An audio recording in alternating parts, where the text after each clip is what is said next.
Debemos ser enseñados para ser acostumbrados a cualquier condición, ya sea que esté muy caliente o que esté muy frío, ya sea que tengamos en abundancia o padezcamos en escasez, ya sea que vivamos en buena salud o padezcamos alguna enfermedad. Dice el apóstol Pablo, por todo y en todo he sido enseñado. Bendito Dios. Así que el cristiano se presenta en la Biblia como un guerrero, como un soldado en medio de un campo de batalla. Por lo tanto, debemos de estar preparados para cualquier condición, cualquier situación que se nos presente, hermanos. Bendito sea el nombre del Señor. ¿Está ahí conmigo, hermanos? Salmos 25. Es un salmos muy conocido. Vamos a dar lectura a los primeros 8 versículos. Ahí está conmigo. ¿Qué dice el encabezado de su Biblia?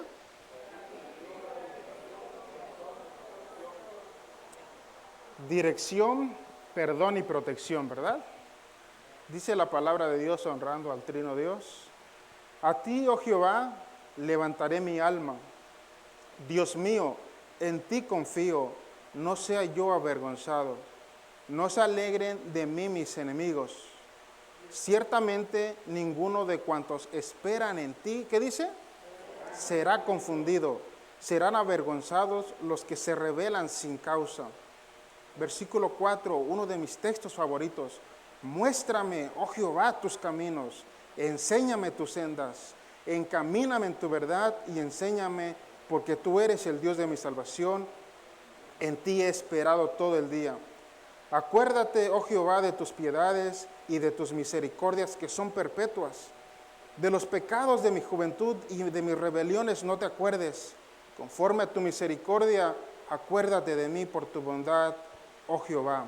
Bueno y recto es Jehová, por tanto, Él enseñará a los pecadores el camino, encaminará a los humildes por el juicio y enseñará a los mansos su carrera. Ayúdame a orar, hermano. Señor, te damos gracias. Gracias porque se ha llegado el momento, Señor, de la exposición de tu palabra, Padre. Escrito está que no solo de pan vivirá el hombre, sino de toda palabra que sale de la boca de Dios. Enséñanos, Señor, a oír y a entender tus palabras en esta noche, bendito Dios.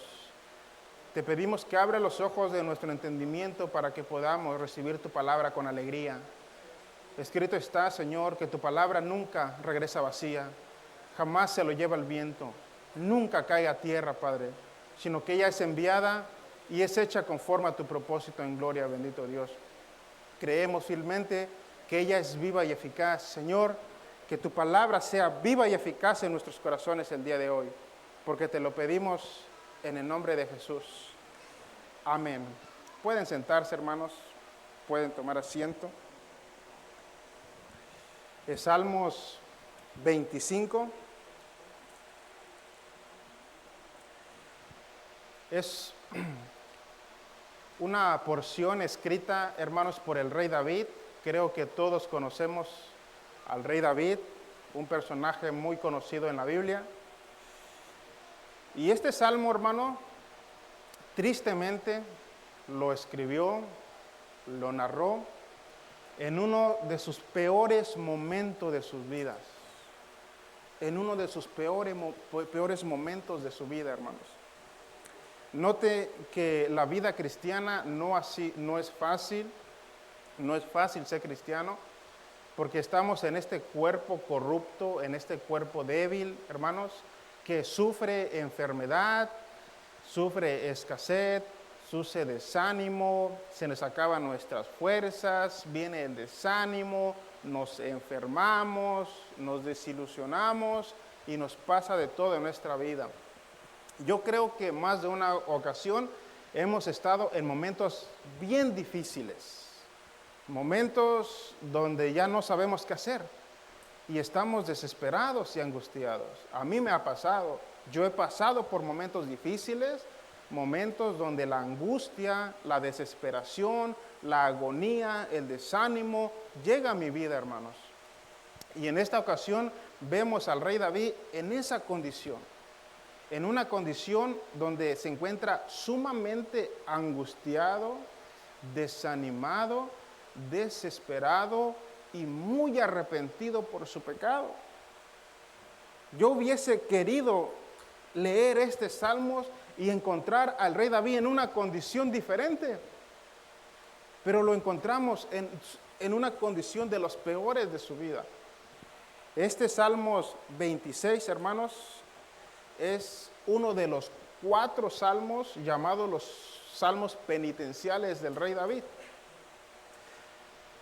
Tanto el Salmos 22, el Salmo 23, el 24 y el 25 encontramos al rey David invocando al nombre de Dios porque su condición no es la mejor, porque su estado emocional y anímica no es la mejor.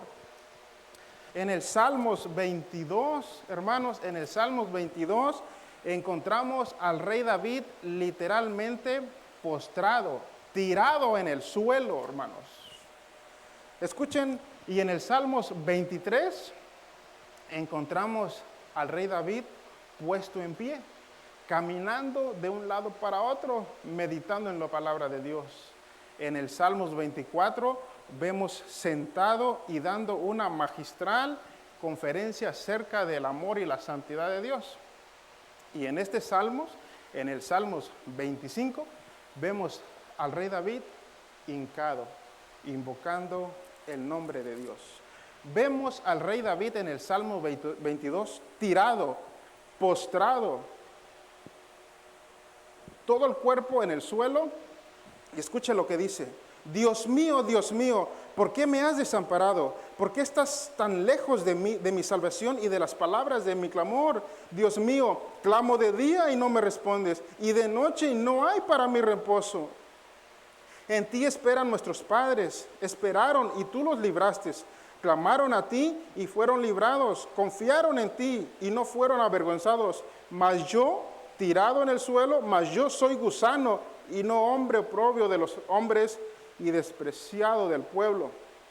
Todos los que me ven me escarnece, estiran la boca meneando la cabeza diciendo: se encomendó a Jehová, líbrele él, sálvele, pues que él es su complacencia. En el Salmo 23, después de pasar esa agonía, clamar a Dios, Dios le responde. Entonces se levanta motivado y empieza a decir: Jehová es mi pastor y nada me faltará. En lugares de delicados pastos me hará descansar. Junto a aguas de reposo me pastoreará.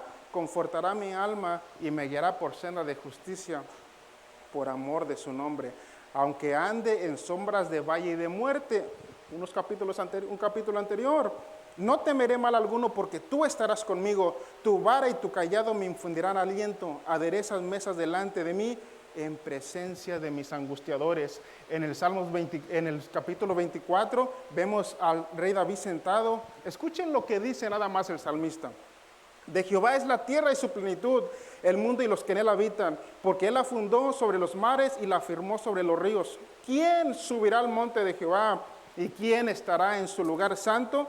El que dice: el limpio de manos, ¿y qué más? Y puro el corazón, el que no ha elevado su alma, ¿qué? A cosas vanas, ni jurado con negallo. Versículo 7: alzad, oh puertas, vuestras cabezas, y alzaos vosotros, puertas eternas, y entrará el Rey de la Gloria.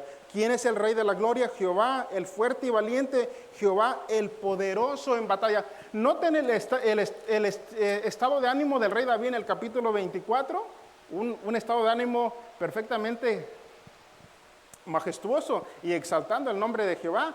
Pero 2 salmos anteriores, hermanos, estaba tirado en el suelo pidiendo con desesperación la presencia de Dios. ¿Por qué, hermanos? Porque nosotros estamos compuestos de sentimientos y emociones. A veces estamos bien, a veces no estamos tan bien, y a veces estamos, como se dice popularmente, re mal. Y a veces damos gloria a Dios y levantamos nuestras manos y Dios es todopoderoso y estamos en victoria. Pero a veces nos encontramos en el peor de las condiciones, clamando a Dios por misericordia. pidiendo socorro para el oportuno, misericordia para el oportuno socorro.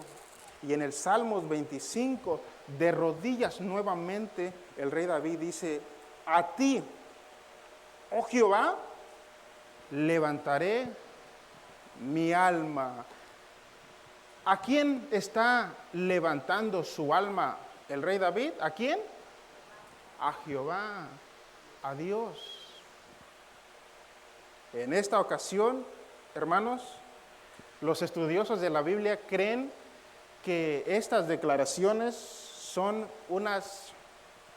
esta declaración se las hizo en los últimos días de su vida, cuando ya era un poco anciano. Porque más adelante dice, en los pecados de mi juventud, no te acuerdes. Algunos comentaristas bíblicas postulan que probablemente estas palabras las dijo cuando su hijo Absalón se rebeló contra él y fue a hacerle daño.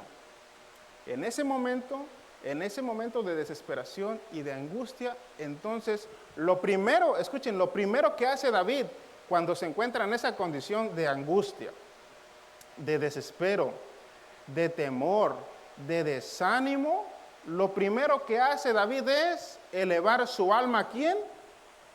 A Jehová. A Jehová.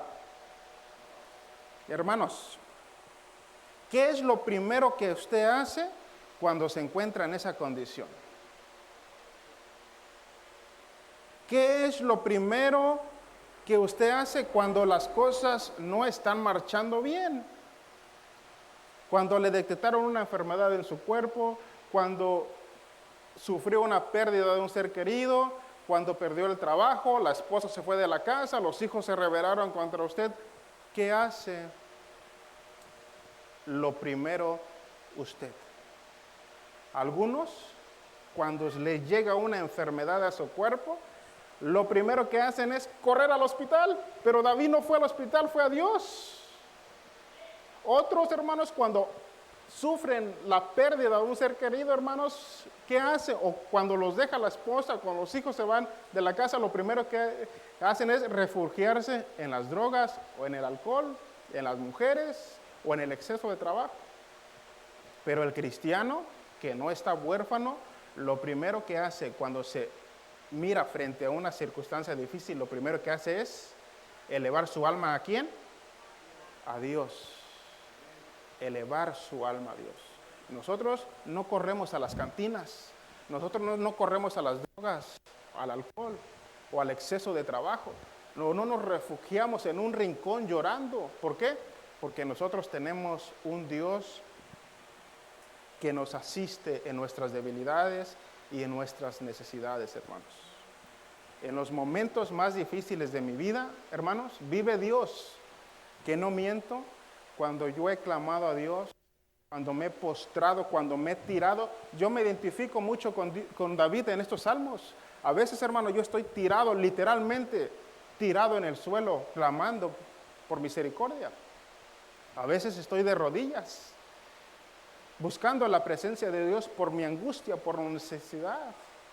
A veces estoy de pie, a veces estoy sentado ahí en esa banca, invocando el nombre de Dios, porque hay necesidad en mi alma. Porque hay necesidad en mi alma. Entonces, hermanos, lo primero que debemos hacer nosotros cuando nos encontramos en momentos difíciles no es primero ir al doctor, no es primero ir a buscar trabajo, no es primero ir a la financiera o al banco para pedir un préstamo. Lo primero que tenemos que hacer nosotros es ir delante de la presencia de Dios para hallar misericordia para el oportuno socorro. Es lo primero que hace el salmista David. Versículo 2, ¿está ahí conmigo? Dios mío, ¿qué dice? No cierre su Biblia, manténgala abierta. ¿Qué dice el versículo 2?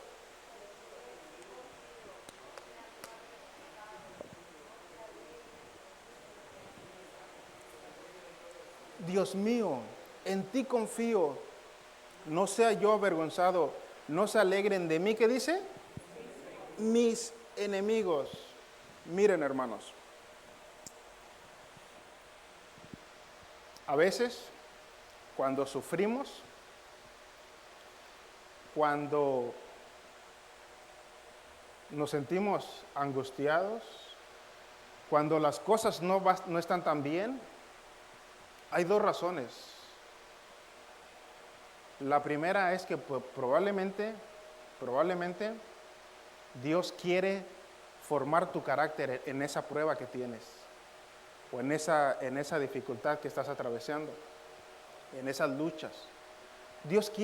Probablemente Dios quiere mostrarte algo, quiere probar tu fe, quiere ver de qué estás hecho, quiere saber hasta dónde Dios puede contar contigo.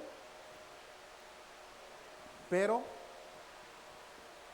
también a veces cuando nos encontramos en momentos, cuando las cosas no están tan bien, a veces es por nuestro pecado, porque nos hemos desviado de los caminos del Señor, cuando eso lo vamos a ver más adelante. Y a veces, hermanos, las cosas no están tan bien, pero es por causa de nuestra desobediencia, porque nos hemos desviado de los caminos del Señor, y por eso viene la angustia, la desesperación. Los comentaristas creen que esa declaración que dice, no se alegren de mí mis enemigos, quiere decir que a veces, cuando no nos portamos tan bien, cuando somos rebeldes delante de Dios, cuando no caminamos conforme a sus preceptos y a sus mandamientos, hermanos, cuando somos, en otras palabras, cuando somos desobedientes o rebeldes delante de Dios, Dios a veces incluso usa a nuestros enemigos para angustiarnos, para que nos hagan la vida de cuadritos, para oprimir nuestro ser. ¿Por qué? Porque dice Hebreos 6:12. ¿Cuántos son hijos de Dios aquí? Todos somos hijos de Dios. Escuche lo que dice Hebreos 12:6. Porque el Señor, al que ama, ¿qué dice? Disciplina. Y azota a todo aquel que recibe por hijo. Así que si usted está caminando bajo la voluntad de Dios y aún así está sufriendo y tiene prueba, lo más probable es que Dios ahí quiere sacar algo bueno. Está formando tu carácter, te está siendo mejor cristiano, te está probando tu fe para que salgas como el oro. Pero si usted sabe que se ha desenfocado de los caminos del Señor, ya no es el mismo enfoque, ya los ojos ya no están puestos en Jesús, sino ya algo más ocupó ese lugar, lo más probable que lo que nos está pasando es porque nos hemos descuidado, porque nos hemos desviado, hemos puesto nuestra mirada en otras cosas que no es Dios. Sé que a veces hay algunas cosas que nos suceden que no sabemos, no tenemos una explicación. Pero en la mayoría de los casos, sí sabemos por qué estamos pasando lo que estamos pasando. Solamente usted y Dios sabe por qué está en esa situación. O por qué uno tras otro problema. O por qué angustiado. O por qué desesperado. Entonces, no nos podemos engañar a nosotros mismos. Tampoco podemos engañar a Dios. Entonces, si estoy sufriendo, si las cosas no están bien, si todo me está saliendo mal, no me puedo engañar a mí mismo. Yo sé por qué estoy pasando. Tal vez he sido rebelde delante de Dios, tal vez me he desenfocado de sus caminos, tal vez ya he perdido mi comunión con Él, tal vez ya no estoy tan cerca de Él, y por eso Dios está disciplinando mi vida. Hermanos, y cuando Dios disciplina a sus hijos porque se están desviando o porque se están rebelando en contra de Él o porque están tratando de vivir sus propios caminos, la disciplina de Dios es fuerte. Dios disciplina con mano dura, hermanos.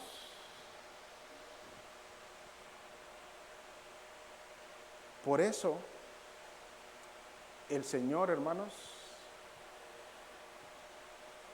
es de suma importancia tener esa seriedad con el Señor. Ser serios con Él. Porque si nos hemos comprometido a entregarle nuestra vida y ahora somos hijos de Dios y nos estamos portando no tan bien, espere la disciplina de Dios en cualquier momento y los azotes de Dios. Y a veces, hermano, las cosas no están bien y nosotros sabemos por qué no están bien. Y no nos podemos engañar a nosotros mismos. Y sabemos por qué nos está pasando lo que nos está pasando.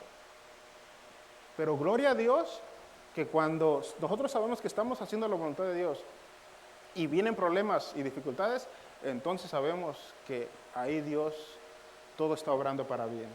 Que Dios nos quiere mostrar algo más.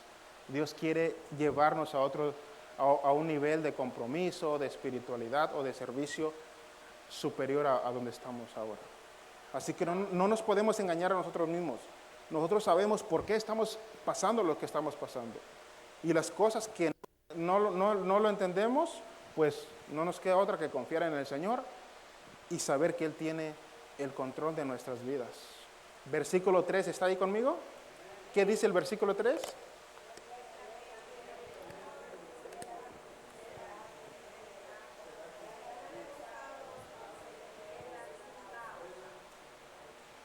Hermanos, hasta el día de hoy, Dios no ha defraudado a nadie. Hasta el día de hoy, Dios no ha traicionado a nadie, hermanos. Hasta el día de Dios no ha decepcionado a nadie. Hasta el día de hoy, hermanos, Dios no ha dejado tirado a nadie que ha venido delante de su presencia en arrepentimiento con un corazón contrito y humillado. Eso es lo que exalta a Dios, su amor, su misericordia. Eso es lo que hace que nosotros confiemos ciegamente a Dios en su carácter, en su naturaleza. Es bien difícil que nosotros podemos proyectar tanta seguridad y tanta confianza en las otras personas. Porque nosotros fallamos, nosotros cambiamos de pensamiento, nosotros no somos completamente fiables y confiables en nosotros mismos, pero damos gloria a Dios porque el carácter de Dios, la naturaleza de Dios es perfecta, que se puede confiar en Él. Podemos poner nuestra confianza en Él sabiendo que no nos defraudará, que no nos traicionará y que no nos pagará mal por mal. Bendito sea su nombre. Por eso yo siempre le digo a Dios, me proyectas tanta seguridad, me proyectas tanta confianza, seguridad y confianza que en un ser humano no la puedo encontrar, pero sí la encuentro en Dios. Por eso he puesto mi confianza. Mi vida depende de Él. Todo mi ser, todo lo que soy y todo lo que tengo, lo he puesto delante de Él, porque yo confío en Él, porque sé que en sus manos estará seguro. Por eso el salmista dice, hasta el día de hoy, ninguno de cuantos esperan en ti serán confundidos. Todo lo que Dios ha hecho con nosotros ha sido bueno. Y las cosas que parecen malas, en la mente de Dios vendrá un bien mayor para nuestras vidas.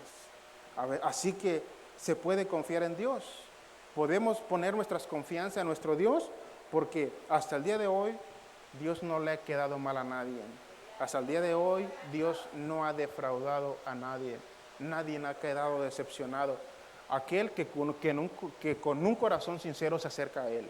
Porque muchos se acercan a Él con intenciones malas, hermanos, pidiendo algunos beneficios o por conveniencia. Pero aquel que se acerca con un corazón sincero, con un corazón contrito y humillado, jamás Dios lo decepciona. Versículo 4, ¿qué dice el 4? Muéstrame, ¿qué dice? Oh Jehová, ¿qué dice?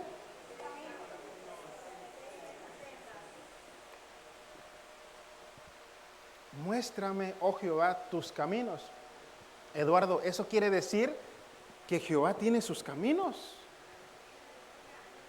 y nosotros tenemos nuestros caminos. Pero los caminos de Dios son mejores que los míos, hermanos.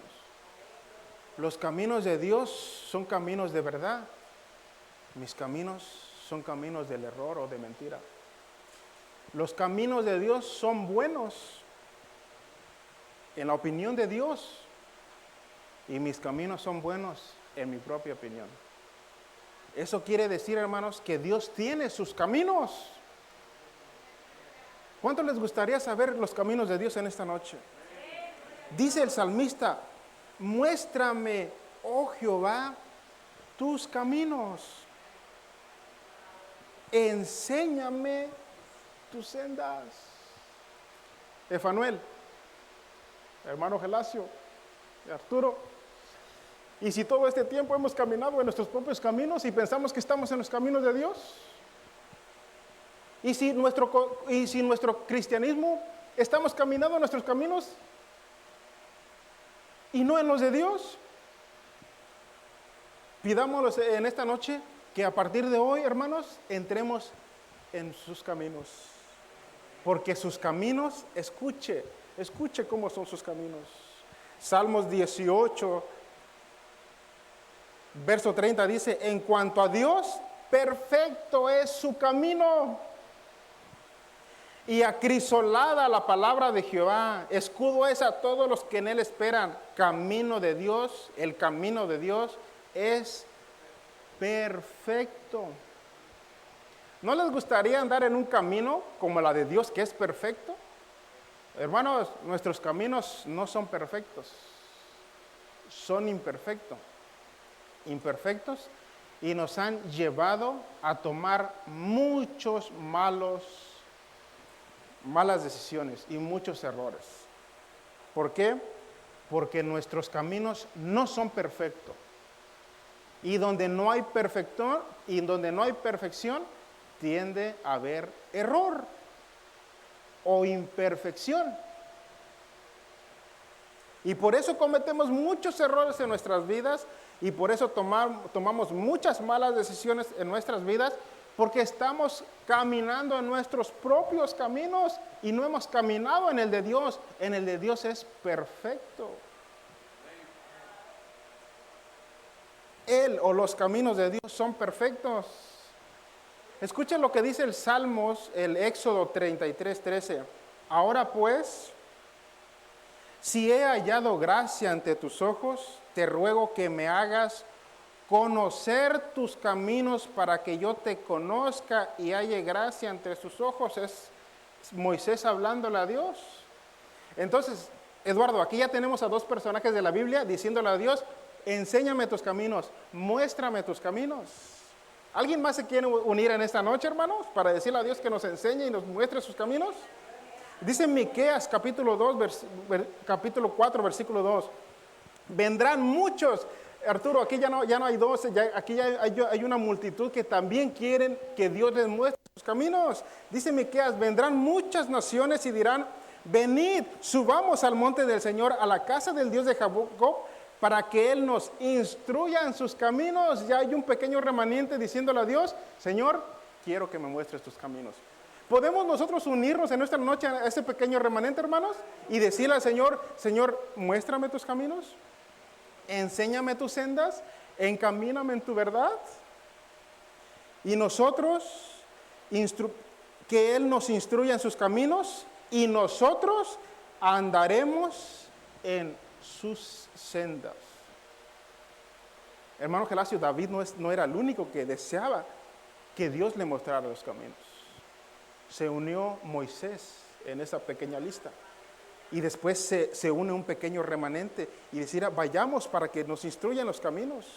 Y en esta noche nos vamos a unir nosotros, amén, hermanos, para que Dios nos muestre sus caminos, que son perfectos, para que ya dejemos de caminar por los nuestros, que son caminos perfectos, imperfectos, llenos de error, llenos de mentira, llenos de vanagloria, llenos de altivez,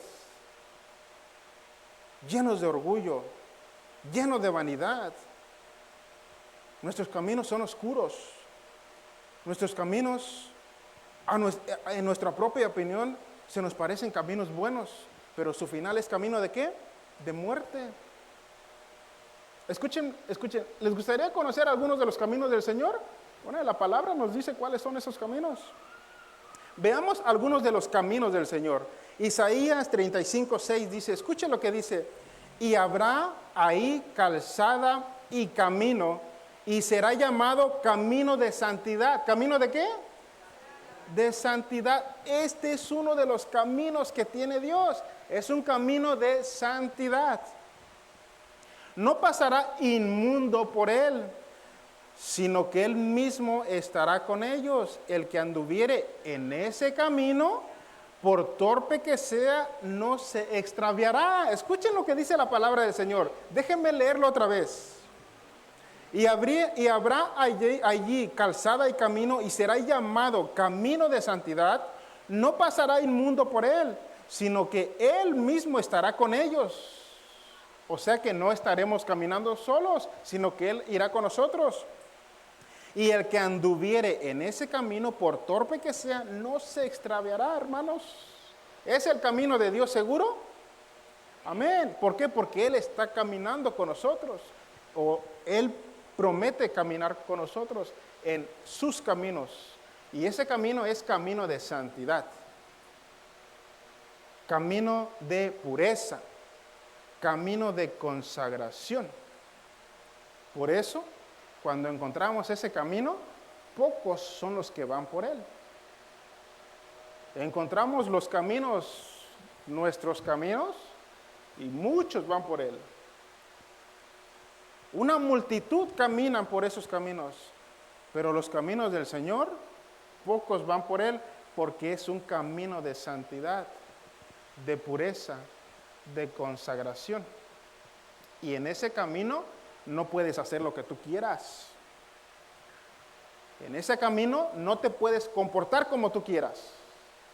En ese camino de santidad no puedes vivir como tú quieras. Porque en ese camino hay estándares, principios, reglamentos. En ese camino debes de andar, o debemos de andar con la verdad, debemos de hablar con la verdad. Debemos ser justos. Debemos ser misericordiosos, compasivos, amorosos, perdonador. En esos caminos somos guiados por Dios y no podemos caminar como nosotros queramos. ¿Por qué?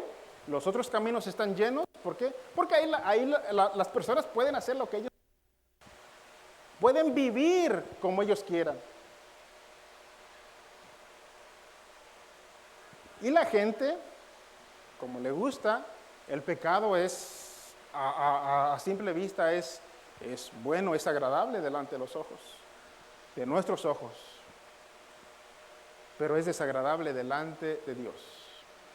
En los caminos de santidad que propone Dios, no puedes andar tomando, no puedes andar drogándote, no puedes andar de mujeriego, no puedes andar con un hombre y con una mujer cada rato, puedes andar de chismoso, no puedes hablar de mal hablado, no puedes hacer cosas que a Dios lo desagrada. ¿Por qué crees que muy pocos son los que caminan por él?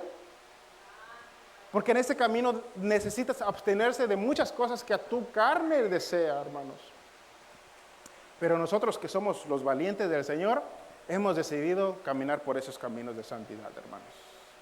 Y a pesar de nuestras imperfecciones, a pesar de nuestras debilidades, estamos tratando de encontrar ese camino y caminar por él. ¿Por qué? Porque es camino de santidad, es un camino perfecto y Dios promete que nadie se extraviará en el momento de que empieces a caminar por el camino de santidad. Porque Dios estará con ellos, dice literalmente el texto bíblico. ¿Les gustaría saber otro de los caminos de Dios? Jeremías capítulo 6, versículo 16 dice, así dijo Jehová, paraos en los caminos y mirad, y preguntad por las sendas antiguas. ¿Cómo se llaman este camino? ¿Sendas qué? Antiguas, cual sea el buen camino, y andad por él, y hallaréis descanso para vuestra alma. Uno de los caminos de Dios se llama camino de santidad y este se llama el buen camino. Y si es bueno, pues obviamente que no es malo, porque es bueno. Y todo lo bueno, todo lo justo, todo lo agradable procede del Padre de las luces. Hermanos, ya tenemos dos caminos en esta noche. El camino de santidad y el buen camino. Ya no hay excusa de aquí en adelante para decir, oh Señor, no sabía cuáles eran tus caminos. Yo sabía que tenías caminos, Señor, pero no sabía cuáles eran. Bueno, pues en esta noche ya sabemos cuáles son. El camino de santidad. Y el otro es el buen camino. Así dijo Jehová, paraos en los caminos y mirad, porque hay muchos caminos. Pero Dios dice, pero pregunten por las sendas antiguas. ¿Y qué quiere decir esa expresión sendas antiguas? Cual sea el buen camino y andad por él y hallaréis descanso para vuestras almas. Esta expresión sendas antiguas quiere decir, hermanos, o da a entender de aquellos cristianos que se han desviado, que se han desenfocado, que han dejado de poner sus ojos en Jesús. Al principio de su cristianismo, ellos estaban puestos los ojos en Jesús, estaban teniendo una relación con el Señor, estaban caminando en sus caminos, pero en su proceso pasó el tiempo y se desviaron, se rebelaron contra Dios, empezaron a desviarse y tomar sus propios caminos, y ahora ya no es el mismo cristiano que era cuando tenía 3 meses de convertido. Y aquellos hermanos, aquellos cristianos que ya hemos caminado ya por largos años, tendemos, o hay mucha probabilidad que experimentemos estas cosas. Porque a veces, hermanos, ya tenemos tantos años en el cristianismo que a veces ya lo tomamos como una rutina, como algo simple. Ya se llegó el miércoles, voy a ir a la iglesia. Ya se llegó el sábado y domingo, voy a ir a la iglesia. Y ya no hay algo nuevo, algo relevante, algo extraordinario. Y Dios dice, vuelvan a las sendas antiguas, vuelve a tu primer amor, vuelve a las primeras obras que hacías cuando estabas primero convertido. Hermanos, cuando todo el día te la pasabas pensando en Dios, meditando en Él, en su palabra, en tus experiencias de recién nacido espiritualmente. Entonces dice, Señor, vuelvan por las sendas antiguas.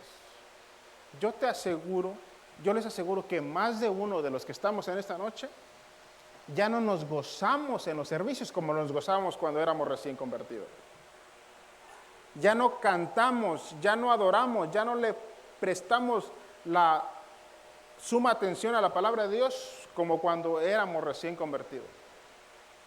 Nuestro cristianismo se fue deshaciendo poco a poco, hermano. Nuestro cristianismo se fue simplificando poco, se fue haciendo simple, que ahora ya no le haya sentido a tu cristianismo. Perdió el sabor porque perdiste el sabor de la sal, ya no eres la sal de la tierra ni la luz del mundo. Entonces, tu cristianismo ya se volvió como una religión. Ya dejaste de ser cristiano y ahora te volviste religioso. Porque ya no le hayas sabor a tu cristianismo. Ya no te gozas como te gozabas antes. Ya no buscas a Dios como buscabas antes. Ya no estás tan enamorado de Dios como lo estabas antes.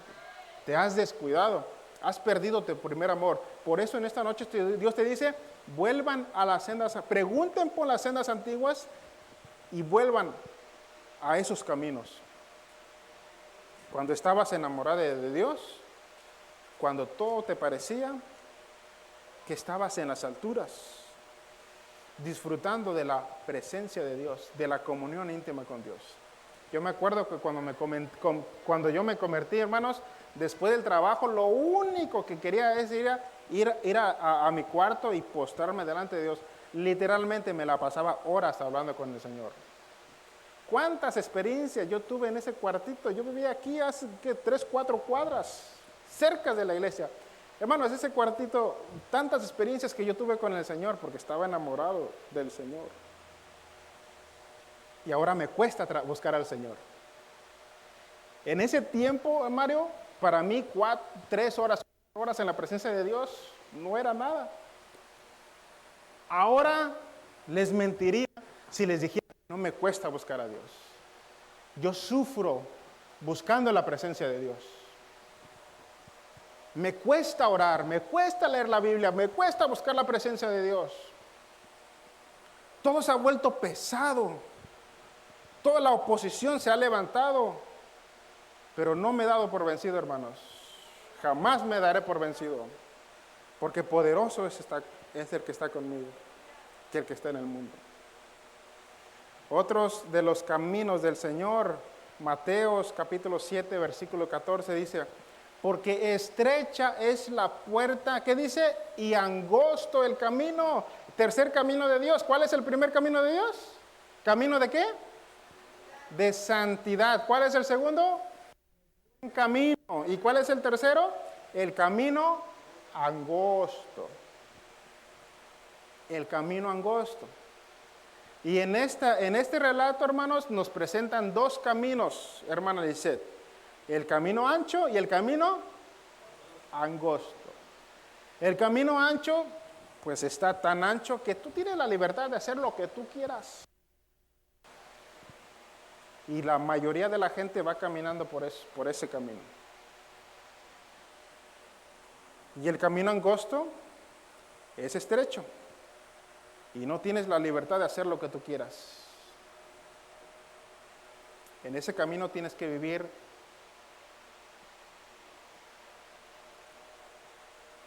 con rectitud, con justicia, con verdad, con amor y con misericordia. Pero el camino ancho, hermanos, su final es camino ¿de qué? De muerte. Y el camino angosto, su final es, ¿hacia dónde nos conduce ese camino angosto? Hacia la vida eterna. ¿Vale la pena caminar por el camino angosto, hermano? Porque ¿hacia dónde nos conduce? Hacia la vida eterna. Vale la pena, hermanos. Esos son algunos de los caminos de Dios. Versículo 5. ¿Qué dice el versículo 5 en su Biblia?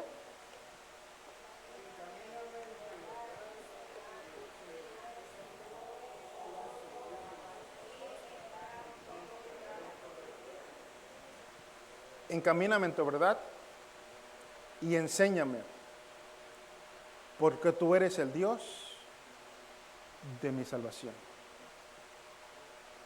La verdad de Dios, note cómo el salmista conecta la verdad con la salvación, la verdad de Dios. La verdad de Dios nos conduce hacia la salvación. Yo creo que todos los que estamos aquí deseamos vivir en la verdad. ¿Verdad que nadie desea vivir engañado, hermano? Nadie desea vivir engañado. Todos queremos que nos digan la verdad, que nos hablen con la verdad. Cuando usted va a discutir con alguien, usted le dice, yo quiero saber la verdad. Quiero que me digas la verdad. Y cuando le dicen la verdad, usted está más seguro, más contento. Cuando le dicen algo que no es verdad, usted no está contento. Por eso el esposo le dice a la esposa, háblame con la verdad.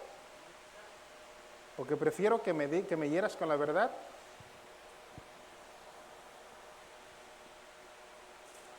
Y la verdad muchas veces hiere. Entonces dice, encamíname en tu verdad. Ahora Juan 14:6 dice, Jesús dijo, yo soy, ¿qué dice? El camino y la verdad. Hermano Mario, pero aquí ya encontramos dos temas que estamos hablando, los caminos y la verdad. Y ambos los encontramos ¿en quién? En Jesucristo. Porque Él es el camino, esos caminos que estamos hablando del Antiguo Testamento, y la vida. Eso quiere decir, hermanos, que todo lo encontramos ¿en quién? En la persona de Jesucristo. Por eso el apóstol Pablo nos dice que en Él estamos incompletos, dice. En Él estamos completos. En Él estamos completos. Y si tenemos a Cristo, lo tenemos todo. Y no nos falta. Alguien dijo en alguna ocasión, Dios prometió suplir todas nuestras necesidades. Amén. Y lo que no tenemos hoy es porque no lo necesitamos hoy. Porque Dios prometió suplir todas nuestras necesidades. Y si algo queremos que no lo tenemos es porque Dios sabe que no lo necesitamos hoy. Porque entonces Dios sería mentiroso. ¿Se dan cuenta? Salmos 23, Jehová es mi pastor y todo lo tendré, dice. Y nada me faltará. Esto quiere decir que Dios promete suplir todas nuestras necesidades, no nuestros deseos, necesidades. ¿Se dan cuenta, hermanos? Necesidades. Encamíname en tu verdad y enséñame. Siempre el salmista se presenta como un discípulo, como un aprendiz, alguien que realmente quiere aprender de Dios. Porque bueno, especulando, ¿verdad? Ya el salmista ya cometió muchos errores, diciendo de aquí en adelante ya quiero que tú me enseñes. Porque, hermanos, escuchen, nosotros fuimos creados para caminar con Dios. Nosotros no fuimos creados para vivir solos en este mundo. ¿Por qué cree que la gente comete muchos errores? Porque quieren vivir solos, Dios en sus vidas, y caminar sus propios caminos. Y por eso cometemos muchos errores, hermanos. Pero gracias a Dios que ya veniendo a sus caminos ya sabemos que debemos de introducirnos en sus caminos. Verso 6, ¿qué dice? Acuérdate, oh Jehová, ¿qué dice?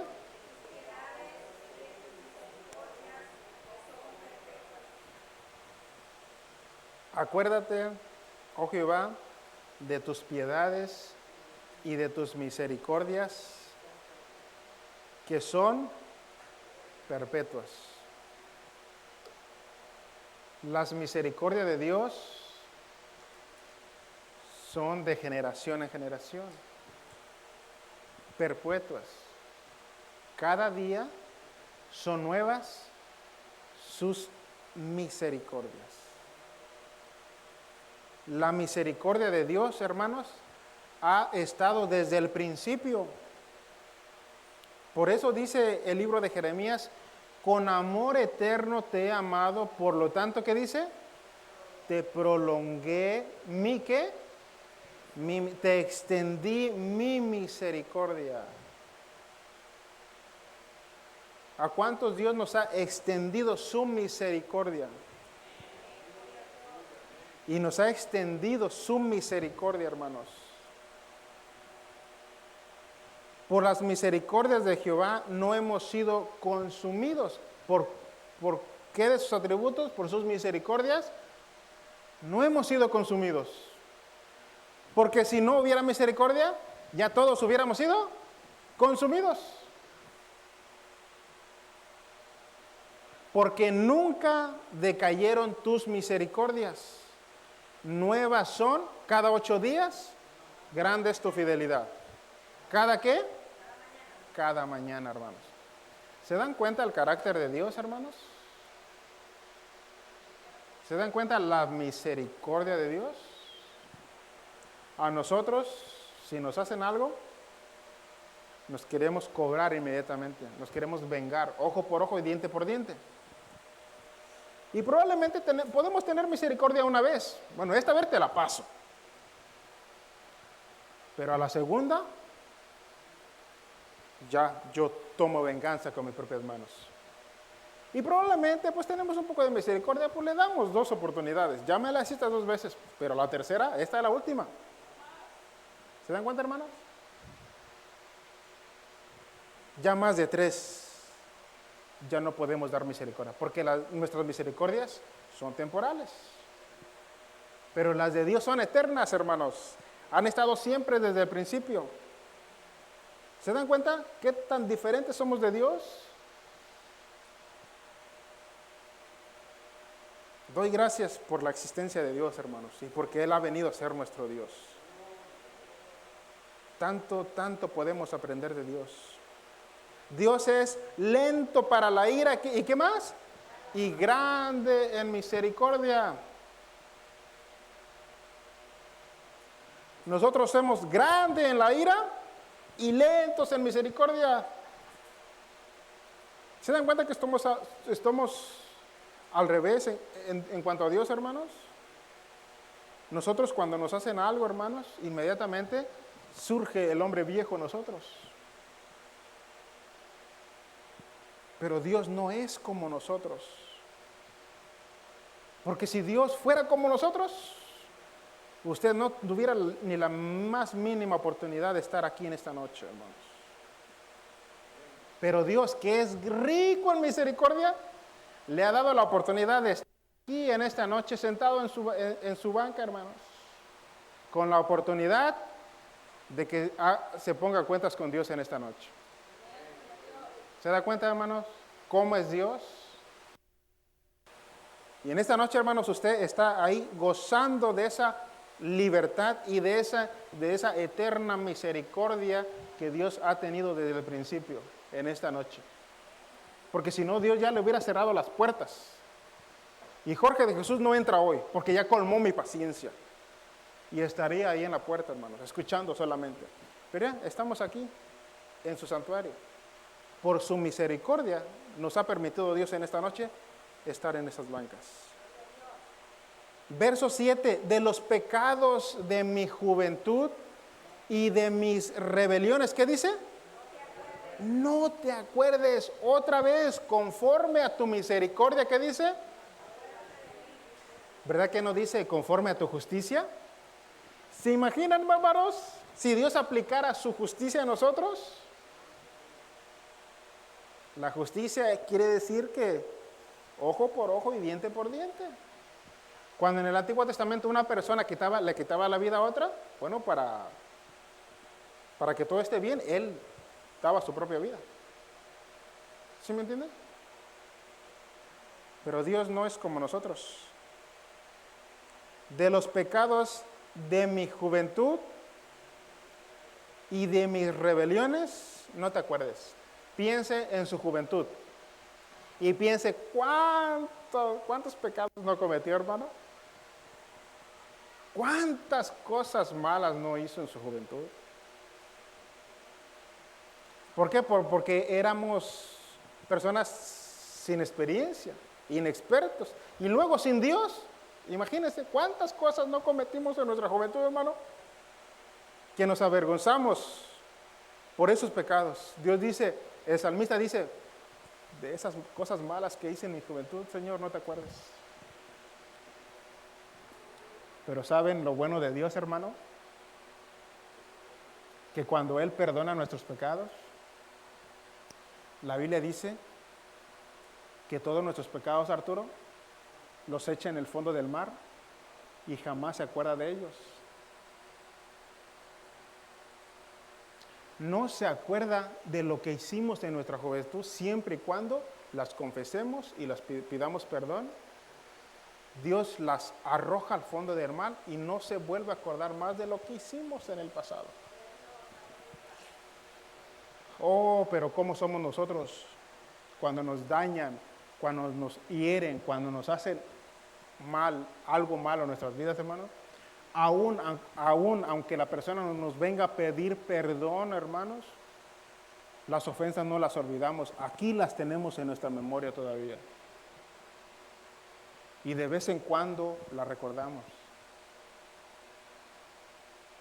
Y están en nuestra mente. Y a veces ya perdonamos, pero como todavía las tenemos en nuestra memoria, a veces empieza a surgir una raíz de amargura.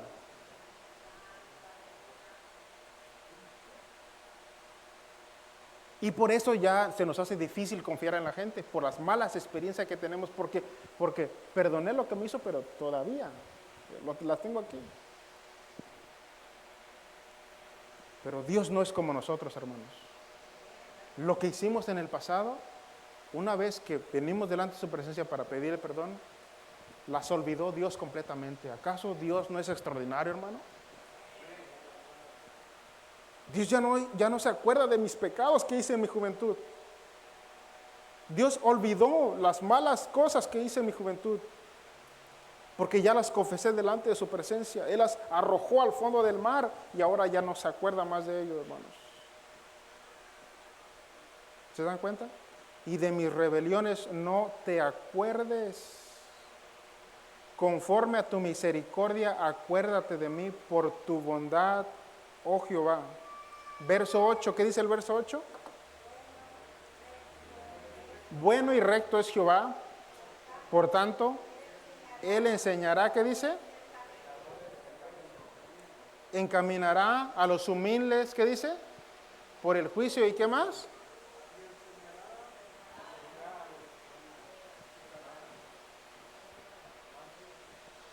La buena noticia, hermana Lisette, en esta noche es que Dios quiere enseñarnos. ¿Cuántos deseamos aprender de Dios en esta noche? Escuchen, Dios desea enseñarnos sus caminos en esta noche, hermanos. Por favor, no se resista. Por favor, no cierre su corazón a Dios, porque Dios quiere enseñarle sus caminos en esta noche. Dios quiere mostrarle a los humildes sus juicios. Dios quiere mostrarle a los mansos su carrera. Dios desea enseñarle a todos en esta noche sus caminos que son perfectos, hermanos. No cierre su corazón en esta noche. No evada la palabra del Señor en esta noche. Porque el verso 8 dice, bueno y recto es Jehová. Hermanos, no te pedimos que confíes en los hombres. No te estamos predicando para que confíes en un hombre, en el pastor, en el hermano Jorge. Hermanos, nosotros te estamos guiando para que pongas tus ojos en Jehová nuevamente como lo pusiste un día, hermanos, cuando te convertiste. Porque Dios es bueno y recto. Por tanto, Él enseñará a los pecadores el camino que han de tomar. Encaminará a los humildes por el juicio y enseñará a los mansos su carrera. Yo quiero aprender de Dios en esta noche, hermanos. Yo en esta noche quiero que Dios me muestre sus caminos. Porque yo sé que a veces me he desviado de sus caminos y he tomado mis propios caminos, mis propias decisiones. He tomado mis propias conductas, mi propia forma de ser, mi propio estilo de vida. Pero en esta noche yo quiero decirle al Señor que me muestre sus caminos. Que me enseñe y que me instruya en sus sendas. Yo en esta noche, hermanos, quiero empezar a caminar con Dios. Yo en esta noche quiero empezar a caminar en sus caminos, hermanos. Yo en esta noche yo quiero ponerme en una condición de aprendiz, de discípulo y decirle a Dios con todo mi corazón, con sencillez de corazón, que me muestre sus caminos. Que me encamine en su verdad, porque Él es el Dios de mi salvación. Póngase de pie, hermano. Y si usted, con un corazón sincero, hermanos, quiere en esta noche que Dios le muestre su camino, hermanos, yo le invito a que pase aquí al altar, que nos postremos en este lugar y que seamos sinceros, hermanos. No va a haber música, no va a haber los cantores, solamente, hermanos, tomemos estos 5 minutos para presentarnos delante de Dios aquí en el altar, hermanos. Si alguien desea con toda sinceridad de corazón venir al altar y con sencillez de corazón decirle al Señor, quiero que me muestres tus caminos,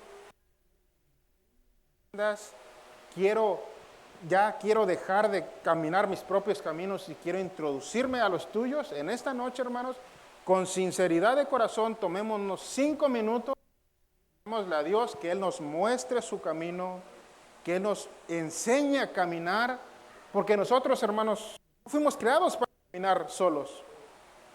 No fuimos creados para caminar en este mundo, hermanos, solos, porque este mundo es engañoso, hermano. Engañoso es la gracia y vana la hermosura.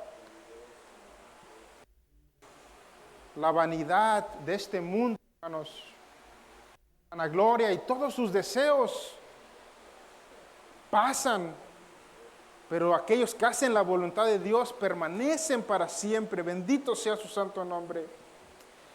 Padre, en esta noche, Señor, con sinceridad de corazón, apelamos a tu palabra, Señor, que dice que tú no desprecias a ningún corazón contrito y humillado, Padre Santo. Que tú no rechazas a aquel corazón que con sinceridad ha venido delante de tu presencia, Señor bendito, para hacer las paces contigo, bendito Dios. En esta noche, Padre Santo, yo te pido que todos los que tomaron esa valentía de venir al altar, Padre Santo, yo te pido, bendito Dios, que tomes en cuenta, Padre Santo, el acto que han hecho en esta noche, bendito Dios. Hermanos, si alguien más quiere venir aquí, hermanos, la puerta está abierta solamente.